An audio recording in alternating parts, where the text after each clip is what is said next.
حضرت فاطمہ رضی اللہ تعالیٰ عنہا آپ نے چونکہ ڈائریکٹ نبی پاک علیہ السلام کی گود میں پرورش پائی ہے، جن لوگوں نے حضور علیہ الصلاۃ والسلام کی بڑی مختصر سی صحبت پائی، بڑا تھوڑا سا وقت انہوں نے نبی پاک علیہ السلام کے ساتھ گزارا، ان لوگوں کو اللہ تبارک و تعالیٰ نے بڑے اعزازات دیے، گویا حضور کی مقدس گلی سے بھی جو گزر گیا اللہ تعالیٰ نے اسے بھی بڑا مالا مال فرمایا۔ لیکن حضرت فاطمہ رضی اللہ تعالیٰ عنہ نے تو عمر مبارک کی ساری نبی پاک علیہ الصلاۃ والسلام کی مقدس تربیت میں گزاری ہے۔ تو جناب فاطمہ رضی اللہ تعالیٰ عنہ نے حضور علیہ السلام سے جو سیکھا، جو تربیت پائی، یقیناً اس کی مثال نہیں دی جا سکتی، اگرچہ ان کی روایات جو ان کی مرویات ہیں وہ بڑی کم ہیں، لیکن اس کے باوجود حضرت امام جلال الدین سیوطی رحمۃ اللہ تعالی علیہ نے حضرت فاطمہ رضی اللہ تعالی عنہا کی جو مرویات ہیں، یعنی جو روایات انہوں نے حضور علیہ السلام سے سن کے امت تک پہنچائی ہیں، ان کو باقاعدہ ایک کتاب میں انہوں نے درج فرمایا ہے، اور مسند سیدہ فاطمہ رضی اللہ تعالی عنہا کے نام سے امام جلال الدین سیوطی رحمۃ اللہ علیہ کی کتاب ہمیں ملتی ہے۔ اس میں صرف وہ روایتیں جو حضرت فاطمہ نے حضور سے سن کے امت کو پہنچائیں وہ اس میں بیان کی جاتی ہیں۔ ساری باتیں تو نہیں ہو سکتی، میرا آج خیال تھا چونکہ میں بہت ساری گفتگو اپنی بساط کے مطابق مقدور بھر سیدہ پاک کی بارگاہ میں عرض کر چکا ہوں، تو آج میرا خیال تھا کہ بہت ساری باتوں کو دہرانے کی بجائے چند ایک روایات جو سیدہ پاک رضی اللہ تعالی عنہا نے حضور علیہ السلام سے سن کے امت تک پہنچائی ہیں،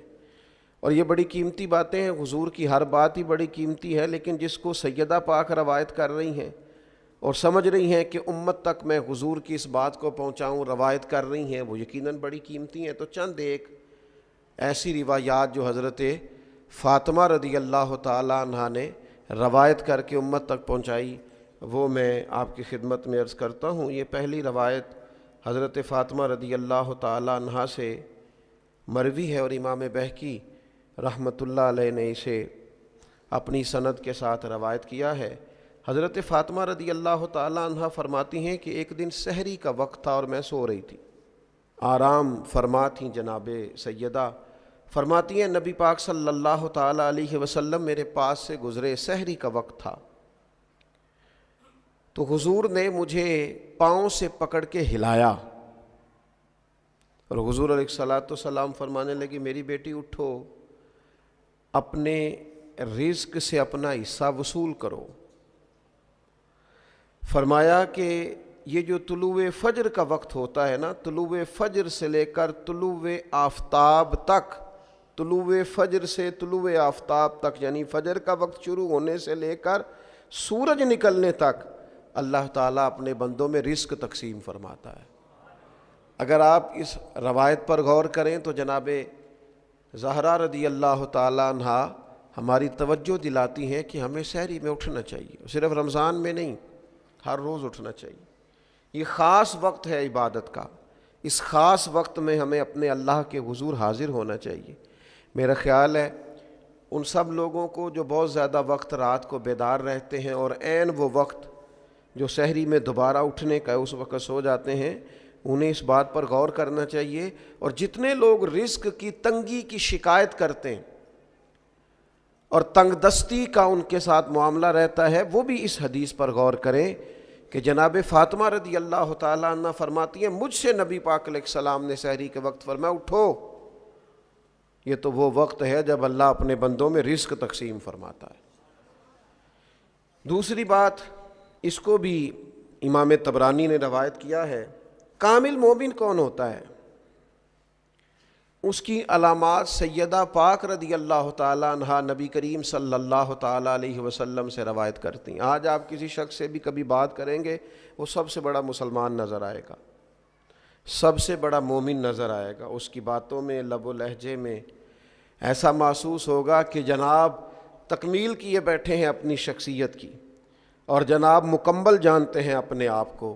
لیکن یہ دیکھیے جناب فاطمہ رضی اللہ تعالی عنہا کامل مومن کی علامات بیان کرتی ہیں، ارشاد فرماتی ہیں کہ نبی پاک صلی اللہ تعالیٰ علیہ وسلم نے فرمایا وہ شخص کامل مومن نہیں ہو سکتا جس کا پڑوسی اس کے شر سے محفوظ نہ ہو۔ اگر وہ تکلیف دیتا ہے اپنے پڑوسی کو، اذیت پہنچاتا ہے، تو پھر کامل مومن نہیں ہو سکتا۔ اور پھر فرماتی ہیں کہ نبی پاک صلی اللہ تعالیٰ علیہ وسلم نے فرمایا کہ جو بندہ اللہ تعالیٰ پر اور یوم آخرت پر ایمان رکھتا ہے اسے چاہیے اپنے مہمان کی عزت کرے، جو گھر آ گیا ہے اس کا اکرام کرے، یہ اس کے مومن ہونے کی علامت۔ اور پھر ارشاد فرمانے لگی کہ نبی پاک صلی اللہ تعالیٰ علیہ وسلم نے فرمایا جو اللہ تعالیٰ اور آخرت پر ایمان رکھتا ہے کبھی اپنے ہمسائے کو اذیت نہ دے۔ اور پھر فرمایا جو اللہ تعالیٰ اور یوم آخرت پر ایمان رکھتا ہے اسے چاہیے یا تو اچھی بات کرے یا خاموش رہے، اپنے منہ سے ایسے جملے نہ نکالے جو جملے درست نہیں ہیں، جو جملے پاکیزہ نہیں ہیں، عمدہ نہیں ہیں، مومن کی شایان شان نہیں۔ اور پھر ارشاد فرماتی ہیں کہ نبی پاک صلی اللہ تعالیٰ علیہ وسلم نے فرمایا بے شک اللہ تعالیٰ حیادار، بردبار، پاک دامن اور با کردار مومن سے محبت فرماتا ہے۔ یہ صفات پیدا ہوں گی تو انسان اللہ تعالیٰ کی محبت کے قابل ہوگا۔ اور پھر فرماتی ہیں بد زبان، بد اخلاق، ضدی اور بھکاری سے ان کو اللہ تعالیٰ پسند نہیں کرتا۔ یہ جو لوگ ہیں یہ اللہ تعالیٰ کے پسندیدہ لوگ نہیں۔ اور فرمایا بے شک حیا ایمان کا حصہ ہے اور ایمان جنت میں لے جاتا ہے، جبکہ بد کلامی، بد خلقی یہ جہنم والا عمل ہے، یہ انسان کو دوزخ کی طرف لے جاتی ہے۔ میرا خیال ہے امام طبرانی کی روایت کرتا اس ایک حدیث پر ہی جو عمل کر لے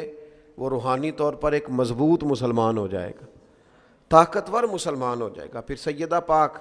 رضی اللہ تعالیٰ عنہ ایک اور مقام پر ارشاد فرماتی ہیں، آپ ارشاد فرماتی ہیں کہ رسول اللہ صلی اللہ تعالیٰ علیہ وسلم نے ارشاد فرمایا، یہ بھی امام بہقی روایت لائے ہیں سیدہ پاک سے، فرماتی ہیں کہ نبی پاک صلی اللہ تعالیٰ علیہ وسلم نے فرمایا، یہ آپ زیادہ توجہ کیجئے گا جو بات عرض کرنے لگا ہوں، میں بڑے احترام کے ساتھ ان لوگوں کی خدمت میں عرض گزار ہوں جن پر اللہ کے انعامات زیادہ ہیں۔ جناب فاطمہ رضی اللہ تعالی عنہا سیدہ پاک ارشاد فرماتی ہیں کہ نبی کریم علیہ الصلاۃ والسلام نے فرمایا میری امت کے شریر لوگ وہ ہیں جنہیں نعمتیں عطا کی گئی ہیں اور وہ کیا کرتے ہیں، وہ انواع و اقسام کے کھانے کھاتے ہیں، رنگ برنگے کپڑے پہنتے ہیں اور بیہودہ گفتگو کرتے ہیں۔ یعنی اسی پہ انہوں نے اپنے آپ کو فوکس کر لیا ہے، کھاؤ پیو پہنو اور ہر وقت بیہودہ بولو۔